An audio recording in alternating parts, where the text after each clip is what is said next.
They say success leaves clues. The most valuable clue I've found after years of studying achievement is this: nobody can ignore true excellence. It's the ultimate attention getter in a noisy world. Let me ask you a question. Have you ever noticed how easy it is to spot someone who stands out? Someone who does their work so well that everyone takes notice? I call that the law of irresistible value. When you become so good at what you do, people can't help but pay attention. Now, I'm not talking about being flashy or trying to get famous. I'm talking about the quiet power of being exceptional, of doing ordinary things in extraordinary ways. That's what creates real success, lasting success. I remember talking to a young person who kept asking, how do I get noticed? How do I stand out? And I told him what I'll tell you: stop trying to be noticed and start focusing on being worthy of notice. There's a big difference. One is about ego. The other is about value. Success isn't complicated, but it is difficult. You don't need fancy strategies or secret formulas. What you need is to become so valuable that the marketplace can't afford to ignore you. That's the simple truth that changes everything. The world pays for value, always has, always will. The marketplace is actually very fair in that way. It doesn't care about your background, your excuses, or your intentions. It only cares about what you bring to the table. And if what you bring is exceptional, if you're so good they can't ignore you, then rewards will follow as naturally as spring follows winter. So let's talk about how to become that good. Not just good enough, but so good that opportunities start chasing you instead of the other way around. The first thing you must understand is that exceptional value comes from what you give, not what you take. Most people approach their careers, their relationships, even their personal development with the question, what can I get? But that's backward. The real question that leads to becoming exceptional is, this isn't just nice talk. It's practical advice about how the world really works. The size of your success is determined by the size of the value you create for others. That's it. Everything else is just details. Think about it this way. Money is just a certificate of performance. It's proof that you've added value somewhere. The more value you add, the more of these certificates you receive. It's that simple. But adding value isn't just about working harder. Lots of people work hard without creating much value. The key is to work on yourself harder than you work on your job, because your income rarely exceeds your personal development. What does that mean in practice? It means becoming a student of your craft. It means developing skills that are rare and valuable. It means understanding your industry so well that you can see opportunities others miss. I knew a person who started at the bottom of his company. He wasn't particularly well connected or educated, but he made a decision that changed everything. He decided to learn every single aspect of that business. Not just his job, but the whole operation. He studied the competition. He understood the financials. He knew the customers better than anyone else. When problems came up, and they always do, he was ready with solutions. Not complaints, not excuses, but actual solutions. Within 3 years, he was running the place. Not because he asked for a promotion, but because he made himself too valuable to keep at the bottom. So that's what happens when you become so good. They can't ignore you.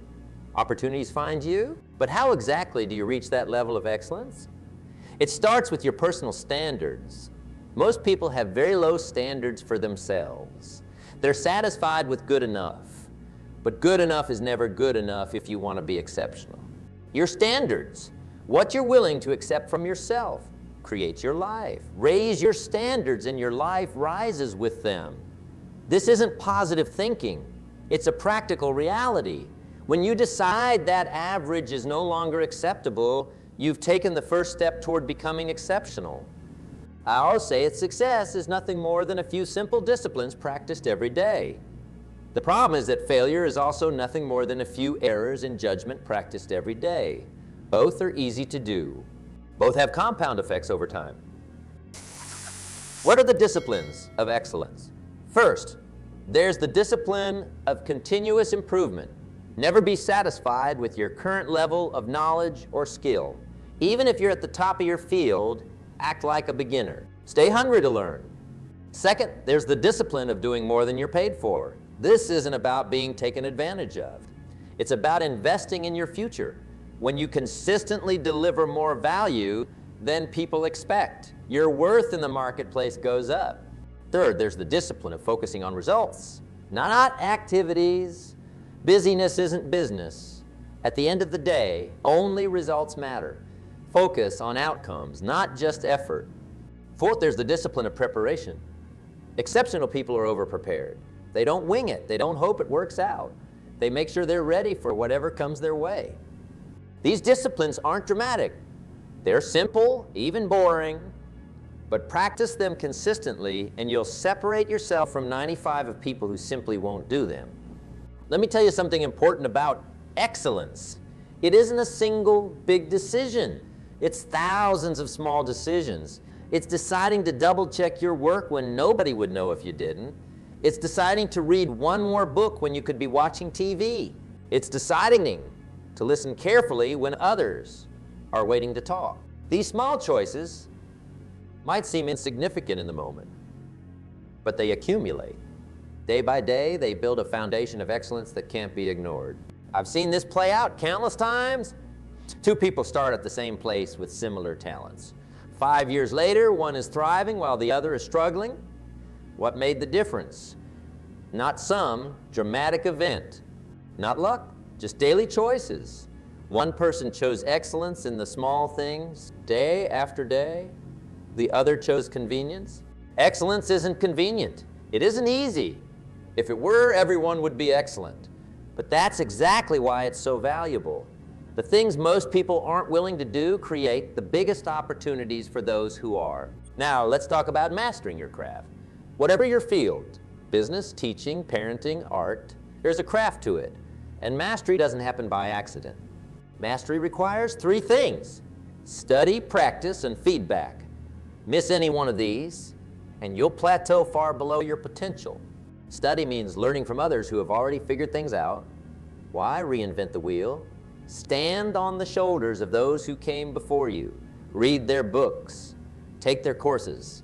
Absorb their wisdom. Practice means applying what you've learned, preferably in ways that stretch your abilities. Not comfortable practice, but challenging practice. The kind that pushes you to your limits and sometimes beyond. Feedback means getting honest assessment of your performance so you can adjust and improve. Without feedback, you're flying blind. You need to know what's working and what isn't. Seek out people who will tell you the truth, not just what you want to hear. This cycle of study, practice, and feedback, repeated consistently over time, is the path to mastery. There are no shortcuts. Anyone who tells you differently is selling something. The good news is that mastery is available to anyone willing to pay the price. You don't need special talents or advantages. You just need the willingness to do the work when others won't. I remember talking to someone who complained that they weren't moving ahead in their career despite working hard. When we looked closer at their situation, we discovered they hadn't learned anything new in years. They were working hard at the same level of skill they had a decade ago. The marketplace had changed, but they hadn't. This is a common mistake.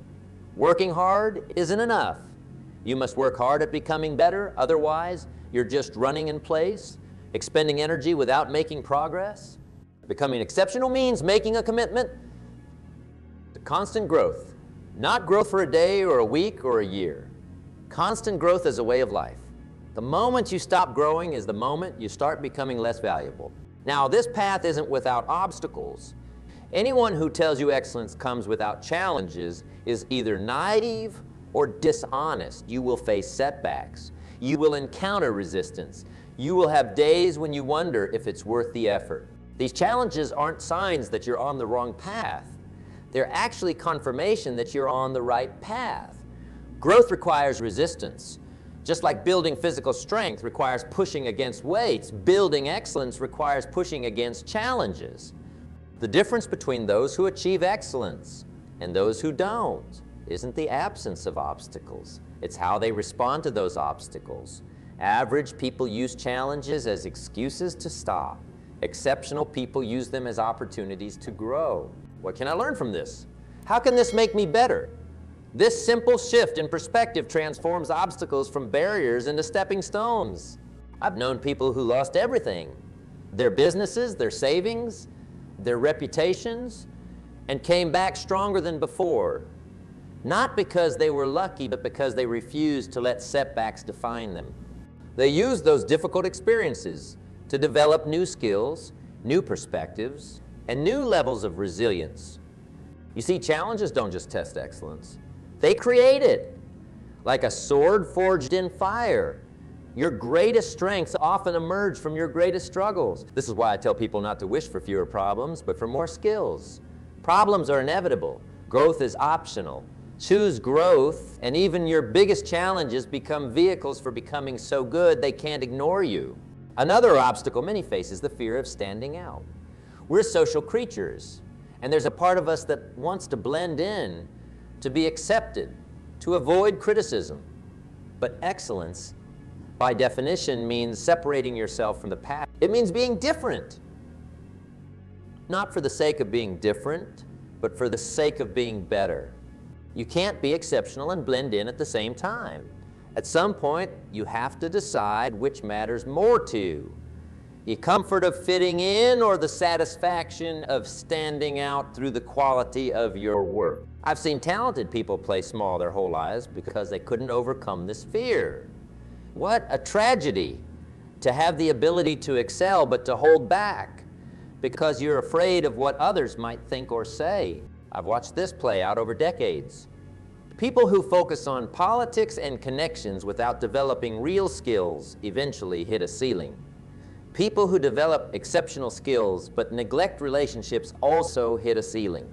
But those who combine real value creation with healthy relationships, they're the ones who go furthest. Think about it this way. You can fool some people some of the time through politics or charm or connections, but you can't fool the marketplace forever. Eventually, results matter. Value matters, excellence matters. Some years ago, I met a young man who was frustrated with his progress. He kept saying, "It's not what you know, it's who you know."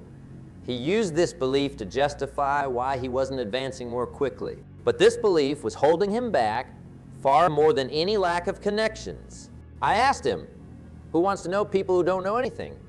The question stopped him cold. He realized that becoming someone worth knowing is at least as important as knowing the right people. The truth is, when you become exceptionally good at what you do, people want to know you. Opportunities find you. Doors open, not because the system is suddenly fair, but because value is magnetic. Excellence creates its own gravity. This is why focusing on becoming so good they can't ignore you is a more reliable strategy than focusing on getting noticed. Getting noticed without having much to offer is temporary. Being noticed because you're excellent is sustainable. Let's talk about how excellence builds your personal brand. We hear a lot about personal branding these days, and most of it focuses on packaging. How you present yourself, how you tell your story, how you market your services. All of that has its place. But the foundation of a powerful personal brand isn't packaging. It's performance. It's the actual value you create. It's the results you deliver. Without that foundation, everything else is just noise. The most effective personal brand is built on a reputation for excellence. When people know they can count on you to deliver exceptional results, they become your marketers. They tell others about you. They recommend you. They bring opportunities to you. This word-of-mouth promotion based on genuine excellence is worth more than all the clever marketing in the world. It's authentic, it's trustworthy, and it's self-perpetuating. Each person who experiences your excellence becomes a potential ambassador for your brand.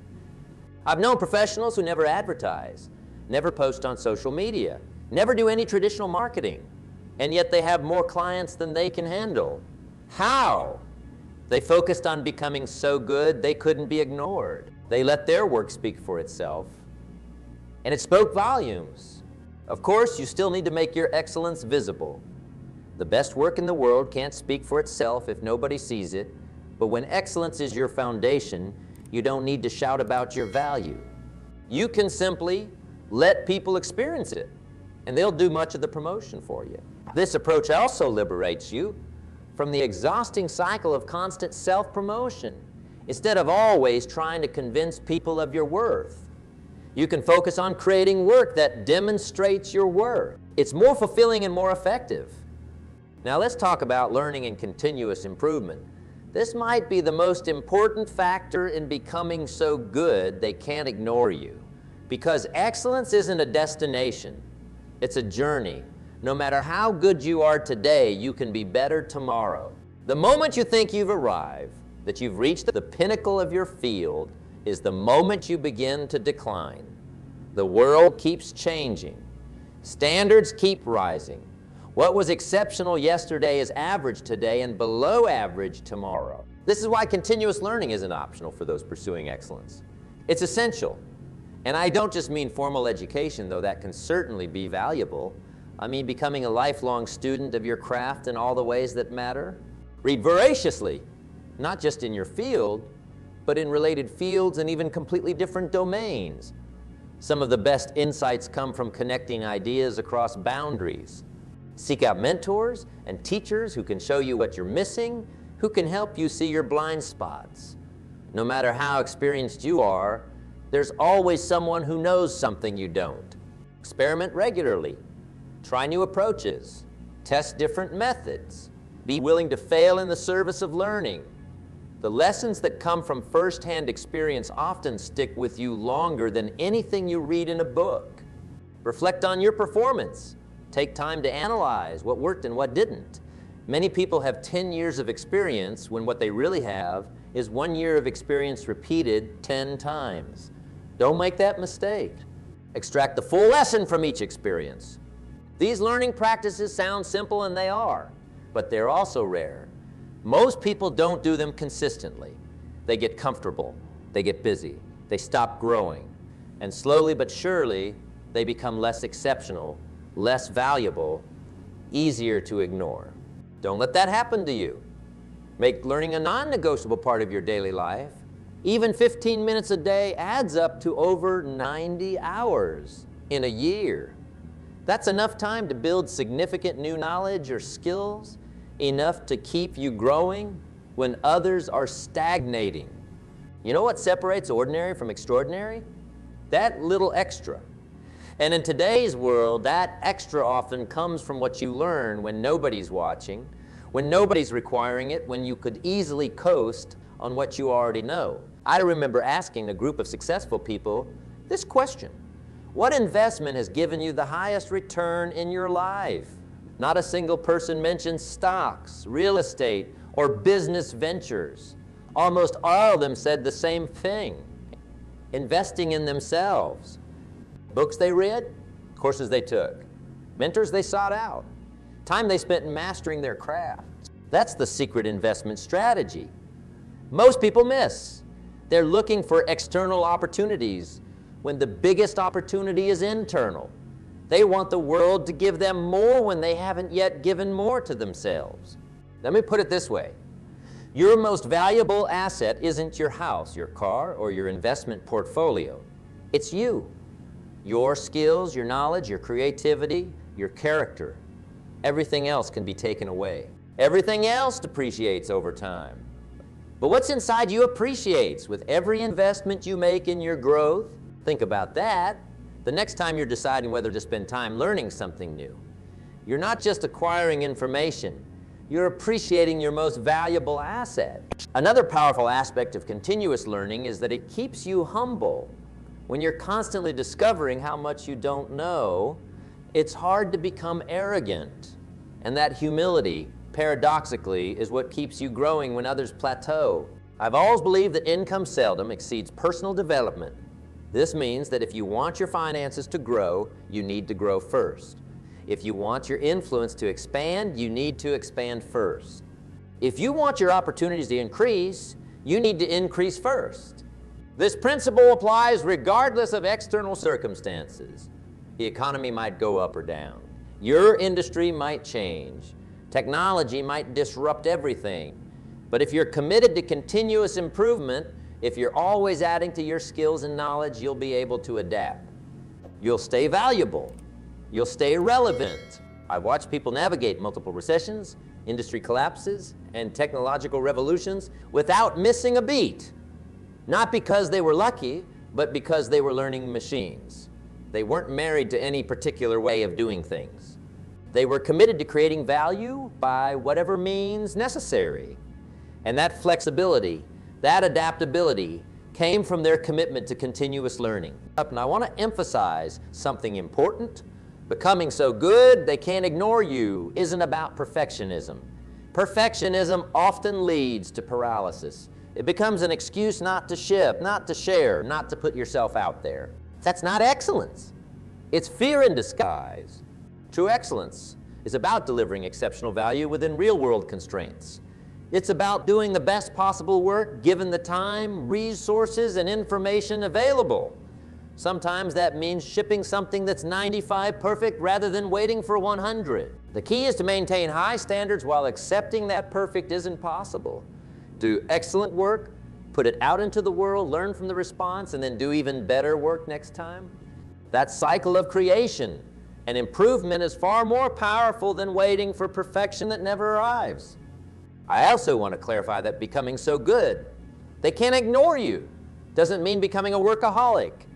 Working around the clock isn't sustainable, and it often leads to diminishing returns. You can't consistently produce excellent work when you're exhausted, stressed, or burned out. What matters isn't how many hours you put in, but what you put into those hours. Focused, high-quality work time will take you further than endless, low-quality work time.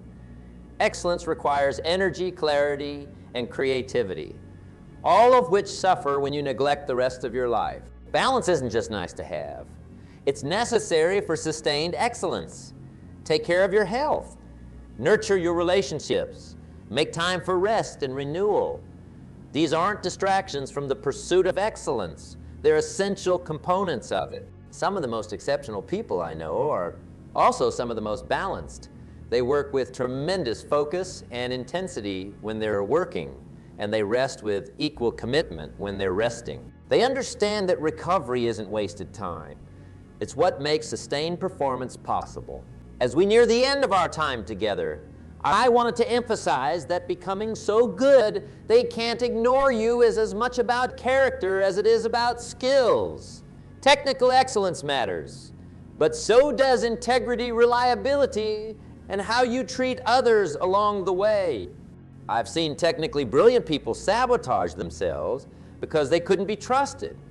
I've seen highly skilled individuals plateau because they were difficult to work with.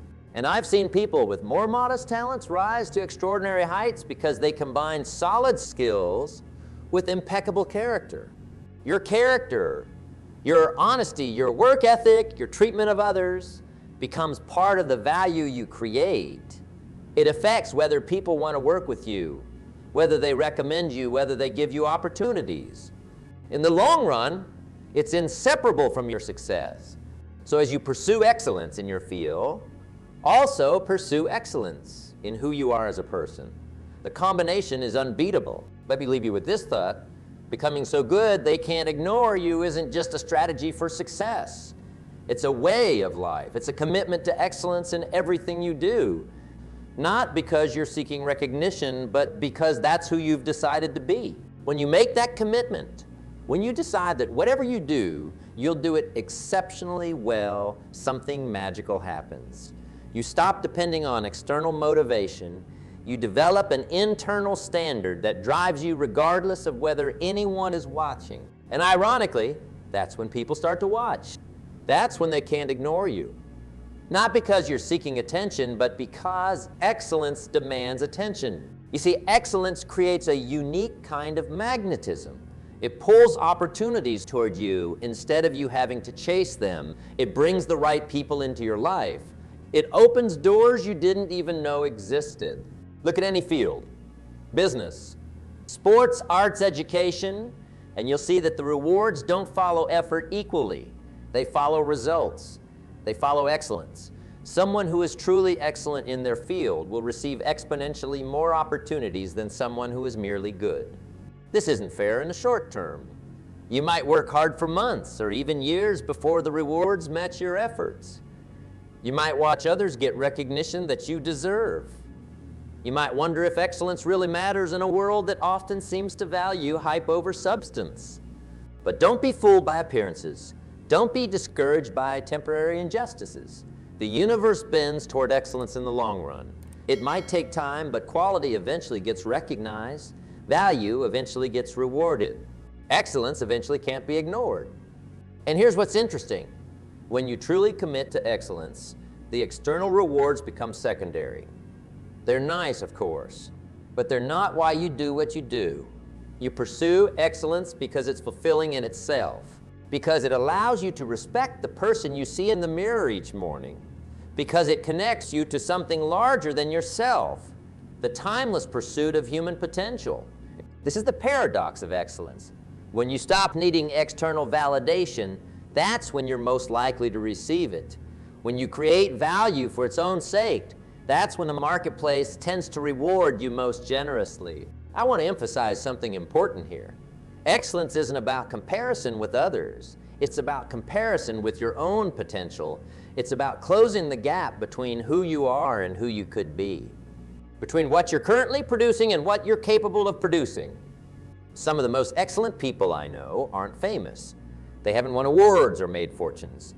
But in their own domains, as parents, as teachers, as community leaders, as craftspeople, they've committed to exceptional standard. They've refused to settle for less than their best. And the quality of their lives reflects that commitment. You can make that same commitment right now, wherever you are, whatever your circumstances. You can decide that from this moment forward. You'll bring your best to everything you do. Not your best compared to others, but your best compared to your own capabilities. Start with what's right in front of you. Your current job, your current relationships, your current challenges. How would excellence express itself in those contexts? What would it mean to be so good they can't ignore you in the role you already occupy? Sometimes we think excellence requires a bigger stage, a better opportunity, a fresh start. But real excellence begins exactly where you are. It transforms the ordinary into the extraordinary, not by changing what you do, but by changing how you do it. I remember meeting someone who cleaned hotel rooms for a living. Not a glamorous job by most standards, but this person approached their work with such attention to detail, such care, such excellence that they stood out. They were promoted repeatedly. Eventually, they managed the entire housekeeping operation for a major hotel chain. Why? Because excellence can't be ignored, even in tasks others might consider beneath them. Whatever your hands find to do, do it with excellence. Not tomorrow when conditions are perfect, not when you get your dream job or ideal opportunity, but today, right now, with what's already on your plate. Excellence is a habit, not an event. It's built through consistent choices over time. Each time you choose quality over convenience, thoroughness over shortcuts, value creation over mere compliance, you strengthen this habit. You move one step closer to becoming so good, they can't ignore you. So don't ask, how can I get noticed? Ask, how can I create so much value that I can't be overlooked? Answer that question with your daily actions, and success will take care of itself. The world is hungry for excellence. Be the one who provides it, not just occasionally, not just when you feel inspired, but as a matter of identity. Make excellence your signature, your calling card, your legacy. And remember this, the impact of your excellence extends far beyond yourself. When you commit to exceptional standards, you elevate everyone around you. You inspire others to reach higher. You contribute to a culture of quality that benefits us all. That might be the greatest reward of becoming so good they can't ignore you. Not what you get, but what you give. Not just the success you achieve, but the standard you set. Not just the recognition you receive, but the path you forge for others to follow. So go forward from here with this commitment. Whatever you do it so well they can't ignore you. Your future self will thank you, and the world will be better for it.